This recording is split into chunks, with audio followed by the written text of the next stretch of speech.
இந்தியாவில் பிரிட்டிஷ் ஆட்சி உறுதியாக நிலவிய காலம் அது. பல இடங்களில் இந்திய மக்களின் போராட்டங்களும் தொடங்கியிருந்தன. அவற்றில் ஒன்று ஸ்வதேசி இயக்கம். பிரிட்டிஷ் பொருட்களை புறக்கணித்து இந்திய பொருட்களின் உற்பத்தி மற்றும் பயன்பாட்டை அதிகரிக்க வேண்டும் என்பதே அந்த போராட்டத்தின் நோக்கம். இதன் மூலம் பிரிட்டனை பொருளாதார ரீதியாக நெருக்கடியில் ஆழ்த்த வேண்டும் என்பது அதன் இலக்கு. இந்திய மக்கள் பெரும்பாலானவர்கள் அந்த போராட்டத்தில் பங்கேற்றனர். பங்கேற்க முடியாத ஒரு சிறிய பாகம் மட்டும் இருந்தது. அதில் ஒருவராக மோகன்லால் தயாள் இருந்தார். மும்பையில் வெற்றிகரமான ஒரு துணிக்கடை நடத்தி வந்தார். அவரது வியாபாரம் மிகச் சிறப்பாக நடந்தது. ஆனால் அவருக்குள் ஒரு குற்ற உணர்வு இருந்து வந்தது. காரணம், அவரது துணிகளின் 90% ஐரோப்பாவிலிருந்து இறக்குமதி செய்ததே.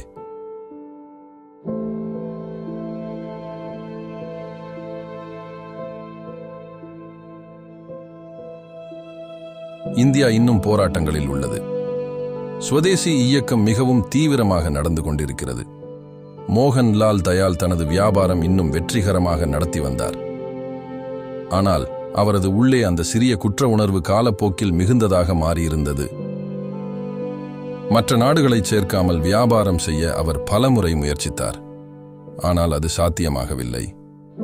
ஒரு வழியில்லாமல் இருந்தபோது அவர் மனதில் அந்த விசித்திரமான எண்ணம் தோன்றியது. துணி வியாபாரம்தான் என்னை ஸ்வதேசி இயக்கத்திலிருந்து விலக்குகிறது. என்னால் மற்றொரு வியாபாரம் தொடங்க முடியாதா? அந்த பரிந்துரையை ஏற்று மோகன்லால் தயாள் தனது தற்போதைய வியாபாரத்திற்கு கூடுதலாக ஒரு இனிப்பு பாணி தயாரிக்கும் தொழிற்சாலை தொடங்க முடிவு செய்தார். அதற்காக மும்பையின் விலே பார்லே வைல் பார்லி என்ற இடத்தில் ஒரு பழைய தொழிற்சாலை வாங்கினார். உடனேவே வேலைகளும் தொடங்கியது. மிக விரைவில் இனிப்பு பொருட்களின் உற்பத்தி மற்றும் விநியோகமும் ஆரம்பித்தது. ஆனால் விநியோகத்தை தொடங்கிய சில நாட்களுக்கு பின்னர்தான் அவர் அதை உணர்ந்தார். நெருக்கடியான சூழலில் மிக முக்கியமான ஒரு விஷயம் மறக்கப்பட்டிருந்தது. நிறுவனத்திற்கு பெயர் சூட்ட மறந்துவிட்டது. உடனே ஒரு பெயர் குறித்து யோசனைக்கு அனைவரும் மூழ்கினர். மிகவும் பிஸியாக இருந்ததால் என்று சொல்லவோ, அவர்களின் சிந்தனையில் ஒரு பெயரும் வரவில்லை. ஆனால் பெயரிடாமல் இருக்க முடியாது.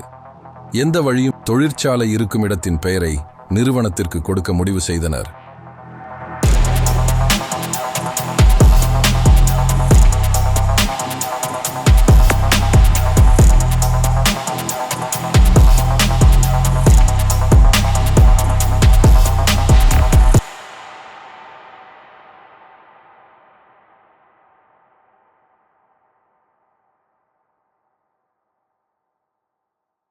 அந்த நேரத்தில் பிஸ்கெட்டுகள் ஒரு பிரீமியம் பொருளாக இருந்தது. பிஸ்கெட்டு சந்தையில் பிரிட்டிஷ் பிராண்டுகள் ஆதிக்கம் செலுத்தின. பிரிட்டிஷ் குடியிருப்புகளும் மிகுந்த செல்வந்தமான இந்தியர்களும் மட்டுமே பிஸ்கெட்டை சுவைத்தனர். இந்தியாவின் பெரும்பாலான வறிய மக்களுக்கும் பொதுமக்களுக்கும் பிஸ்கெட்டின் சுவை எவ்வாறு இருக்கும் என்பதையே தெரியாது. பார்லே என்ற நிறுவனத்துக்கு அதில் ஒரு மாற்றம் செய்ய வேண்டும் என்ற ஆர்வம் இருந்தது. பொதுமக்களுக்கு சாப்பிடக்கூடிய ஊட்டச்சத்துள்ள பிஸ்கெட்டுகளை உற்பத்தி செய்ய வேண்டும் என்று அவர்கள் யோசித்தனர். இப்படியாக முதல் முறையாக முழுமையாக இந்தியாவில் தயாரிக்கப்பட்ட பிஸ்கெட்டை உருவாக்கினர். இந்தியாவின் எந்த ஒரு பகுதியிலும் எந்த ஒருவர் வாங்கக்கூடியதாக இருக்க வேண்டும் என்பதே அவர்களது நிலைப்பாடு. பொதுமக்களுக்கு சக்தி வாய்ந்த விலை இருந்தது. அதனால் அந்த பிஸ்கெட் இந்திய பொதுமக்களிடையே மிக விரைவில் பிரபலமானது. பெரும்பாலான இந்தியர்கள் பிஸ்கெட்டின் சுவையை அறிந்தது இதன் மூலம்தான். பிரிட்டிஷ் ஆட்சியின் கீழ் உள்ள இந்தியர்களுக்கு ஒரு தனித்துவமான அகிம்சையும் தன்னம்பிக்கையும் இந்த பிஸ்கெட் வழங்கியது. மேலும் 2ஆம் உலகப் போரின் போது இந்திய பிரிட்டிஷ் இராணுவத்தின் பகுதி இந்த பிஸ்கெட்டை பிரதான உணவாக கொண்டிருந்தது. இதனால் பார்லே என்ற நிறுவனம் இந்த பிஸ்கெட்டின் மூலம் மிகப்பெரிய உயர்வை அடைந்தது. இந்தியர்கள் அனைவரும் இதன் சுவையை விரும்பத் தொடங்கினர்.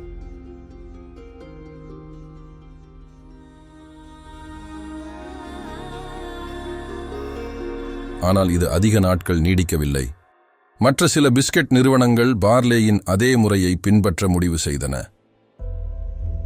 1960இல் சந்தையில் பலவற்றை ஒத்த பிஸ்கெட் பிராண்டுகள் தோன்றின. பார்லேயின் பிஸ்கெட்டுகளை வேறுபடுத்தி அறிய பொதுமக்களுக்கு முடிவதில்லை. முக்கிய காரணம், பிஸ்கெட்டுகள் மெழுகு காகிதத்தில் மூடப்பட்டு விற்பனை செய்யப்பட்டது. அதனால் வாங்கிய பிஸ்கெட்டுகளை எல்லாம் பார்லேயின் பிஸ்கெட் என்று மக்கள் தவறாக நினைத்தனர். இது பார்லேயின் வருமானத்தை பெரிதும் பாதித்தது. முக்கிய பிரச்சனை மற்ற பிஸ்கெட்டுகள் சந்தைக்கு வந்தது அல்ல. பிரச்சனை மக்கள் தவறாக நினைத்தார்கள் என்பதே. இதற்கு உடனடியாக ஏதாவது செய்ய வேண்டும் என்ற முடிவுக்கு வந்தனர். அவர்கள் அதற்காக யோசனைக்கு மூழ்கினர். இதுவரை யாரும் செய்யாத ஒரு விஷயம் அவர்களுடைய மனதில் வந்தது. இனி நாம் பிஸ்கெட்டுகளை மெழுகு காகிதத்தில் போர்த்தவில்லை என்றால் நன்றாக இருக்கும். அதற்காக நாம் ஒரு தனித்துவமான பிளாஸ்டிக் மூடுகையை உருவாக்குவோம். அந்த பிளாஸ்டிக் மூடுகையில் நமது நிறுவனத்தின் பெயரும் பிஸ்கெட்டின் பெயரும் இருக்கும். அழகான எண்ணம் என்றாலும் பார்லே குளூக்கோ என்ற நிறுவனத்தின் பெயருக்கு அவர்களுக்கு ஒரு சந்தேகம் ஏற்பட்டது. காரணம், மற்ற பிஸ்கெட் நிறுவனங்கள் அனைத்தும் குளூக்கோ என்ற வார்த்தையை பயன்படுத்தியிருந்தன. எனவே பிஸ்கெட்டுக்கு புதிய பெயர் கொடுப்பது நல்லதாக இருக்கும் என்று நினைத்தனர். புதிய பெயருக்காக அவர்கள் யோசிக்கத் தொடங்கினர். ஆனால் எவ்வளவு யோசித்தாலும் அவர்களுக்கு புதிய பெயர் கிடைக்கவில்லை. புதிய பெயரை கண்டுபிடிப்பதில் அவர்கள் திறமையில்லாமல் இருந்தனர். எனவே எந்த வழியுமின்றி பார்லே குளூக்கோ என்ற பெயரை சுருக்க முடிவு செய்தனர். பார்லேஜி. இதன் பிறகு நிறுவனத்தின் முன்னேற்றம் மிக வேகமாக இருந்தது. சிறிது காலத்திற்கு இழந்த அந்த கிரீடத்தை பார்லேஜி மீண்டும் எடுத்துக்கொண்டது. அப்போது தொடங்கிய வெற்றி கதை இன்றும் தொடர்கிறது. இன்று உலகின் மிகப்பெரிய பிஸ்கெட் நிறுவனங்களில் ஒன்று பார்லேஜி 75 ஆண்டுகளுக்கு முன்பு அதன் உற்பத்தி தொடங்கியது. வேறு விதமாகச் சொன்னால், இந்தியா என்ற நமது நாடு உருவாகும் முன்பே பார்லேஜி உருவாகிவிட்டது. அன்றிருந்த அதே சுவைதான் இன்று இருப்பது. மேலும் பேக்கிங்கில் கூட எந்த மாற்றமும் ஏற்படவில்லை. சுவையிலும் பேக்கிங்கிலும் மாற்றம் இல்லை என்றாலும் மாற்றம் ஏற்பட்ட மற்றொரு விஷயம் உள்ளது. நிறுவனத்தின் வருமானம். இந்தியாவில் முதல் முறையாக 5000 கோடி ரூபாய் வருமானம் ஈட்டிய தயாரிப்பு பார்லேஜி. மாதம் சுமார் 1 பில்லியன் பாக்கெட்டுகள் பார்லேஜி உற்பத்தி செய்கிறது. நாட்டெங்கிலும் 50 லட்சம் சில்லறை கடைகளுக்கு அவை அனுப்பப்படுகின்றன. 2011 நீல்சன் என்ற நிறுவனம் நடத்திய ஒரு கணக்கெடுப்பில் பார்லேஜி உலகின் மிகப்பெரிய பிஸ்கெட் பிராண்டாக அறிவிக்கப்பட்டது. ஆனால் எவ்வளவோ சொன்னாலும் உங்கள் விருப்பமான பிஸ்கெட்டை என்ன என்று கேட்டால் பதில் பார்லேஜி இல்லை என்று உறுதியாக கூறலாம், இல்லையா? ஆனால் உங்கள் விருப்பமான பிஸ்கெட் பார்லேஜி தான் என்பதை உணர்த்திய அதே நிறுவனம்தான். பிஸ்கெட்டுகள் இவ்வளவு பிரபலமானதற்கான காரணம் பார்லேஜி தான்.